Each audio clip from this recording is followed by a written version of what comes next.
बिहार में इंडिया का सीट बंटवारा हुआ फाइनल। जेडीयू आरजेडी लड़ेंगे इतनी सीटों पर। कांग्रेस माले क्या होंगे इतनी सीटों पर सहमत। इंडिया गठबंधन के 2 राउंड की बैठक पटना और बेंगलुरु में हो चुकी है। अब मुंबई में 31 अगस्त से 1 सितंबर को होने वाली बैठक को कई लिहाज से खास माना जा रहा है। इनमें कई निर्णय होने हैं। अंदर खाने से आई खबर बता रही है कि मुंबई बैठक से पहले ही इंडिया ने बिहार में सीट शेयरिंग का फॉर्मूला तय कर लिया है।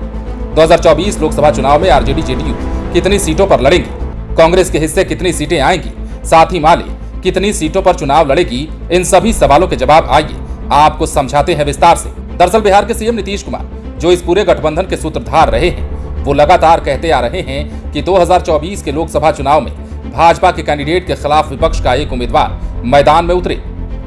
1:1 इस फॉर्मूले को बिहार से ही तैयार करना चाहते हैं।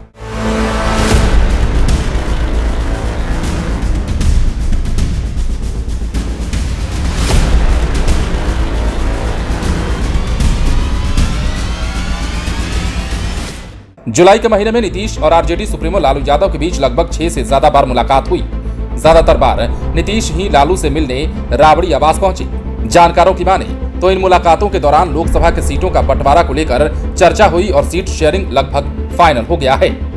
अंदर खाने से आई खबर बता रही है कि जेडीयू और आरजेडी 17 लोकसभा सीटों पर लड़ेंगी। कांग्रेस को 5 सीटें और भाजपा माले को 1 सीट दी जाएगी। ये बंटवारा जातिगत आधार पिछले लोकसभा चुनाव के प्रदर्शन के आधार पर किया गया है। हालांकि इस पर फिलहाल कोई भी नेता औपचारिक रूप से कुछ भी बोलने से परहेज कर रहे हैं। आपको बता दें कि नीतीश कुमार की पार्टी जेडीयू के पास अभी 16 सांसद हैं। वे लोकसभा में विपक्ष का चेहरा बनने की जुगत में है। ऐसे में किसी भी सूरत में पार्टी अपने सिटिंग सीट से कम पर समझौता नहीं करना चाहेगी। जबकि दूसरी तरफ राजद के पास भले ही अभी एक भी सांसद नहीं हो, लेकिन पार्टी की जमीनी ताकत बिहार में लगातार बढ़ रही है। विधानसभा में आरजेडी राज्य की सबसे बड़ी पार्टी है। इस हिसाब से जेडीयू और आरजेडी बराबर सीटों पर लड़ना चाहेंगी।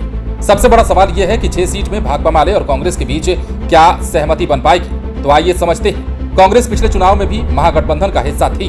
तब कांग्रेस 9 सीटों पर चुनाव लड़ी थी और मात्र 1 सीट किशनगंज जीतने में सफल रही थी। वामपंथी दल भी अपने लिए सीटों की मांग कर रहे हैं। उनका दावा लगभग 10 सीटों पर है। 2019 के लोकसभा चुनाव में भाकपा माले 4 सीटों पर चुनाव लड़ी थी। इनमें केवल 1 सीट पर दूसरे स्थान पर रही थी। 1.4% वोट मिले थे। जानकार बताते हैं कि भाकपा माले के मुकाबले सीपीआई और सीपीआई-एम का जनाधार बिहार में कम है। ऐसे में इस बार केवल भाकपा माले को लोकसभा की 1 से 2 सीटें मिल सकती हैं। इसके लिए कांग्रेस की सीटों में 1-2 सीटें आगे पीछे हो सकती हैं। आपको यह भी बता दें कि महागठबंधन में 4 बड़े राज्य हैं। यूपी, बिहार, बंगाल और महाराष्ट्र। चारों राज्यों में क्षेत्रीय पार्टियां कांग्रेस पर भारी हैं। लगभग कमोबेश एक जैसी स्थिति है। पॉलिटिकल एक्सपर्ट कहते हैं कि इस फॉर्मूले के आधार पर कांग्रेस को स्पष्ट मैसेज है कि जिन राज्यों में क्षेत्रीय पार्टियों का वर्चस्व है, वहां उन्हें सीटों के साथ समझौता करना होगा और छोटे भाई की भूमिका निभानी होगी। विपक्ष को बेहतर रिजल्ट लाना है तो जिनका प्रभाव जिस प्रदेश में ज्यादा है, उस हिसाब से सीटों का बंटवारा करना पड़ेगा। अगर कांग्रेस हर प्रदेश में बिग बॉस बनते ही रहेगी तो इनका खेल बिगड़ेगा। ये भी जान लीजिए कि कांग्रेस भी इस बात को समझती है कि सभी को साथ लेकर चलना है। जो पार्टियां जहां प्रभावी हैं, उन्हें उनकी हैसियत के हिसाब से सीटें देनी होंगी। इसी के आधार पर फॉर्मूला निकाला जाएगा। ऐसे में बिहार में इंडिया का जो सीट शेयरिंग फॉर्मूला निकलकर सामने आ रहा है, वो हकीकत में देखने को मिल सकता है।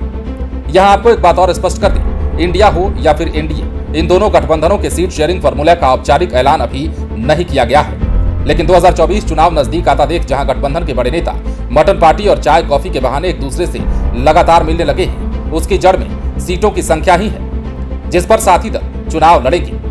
तभी तो सभी सियासी दलों के प्रमुख ने अपनी अपनी सियासी गोटी सेट करनी अभी से शुरू कर दी है और समय रहते पाला बदलने की जुगत में भी लगे हैं। 2014 में बीजेपी के जीतने की मुख्य वजह विपक्ष का एकजुट नहीं होना था।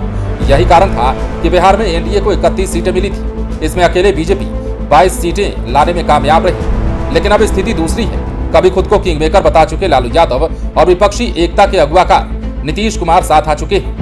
साथ ही कांग्रेस नीतीश सरकार में शामिल है और महागठबंधन की पुरानी साथी रही वाम दलों का समर्थन भी प्राप्त है।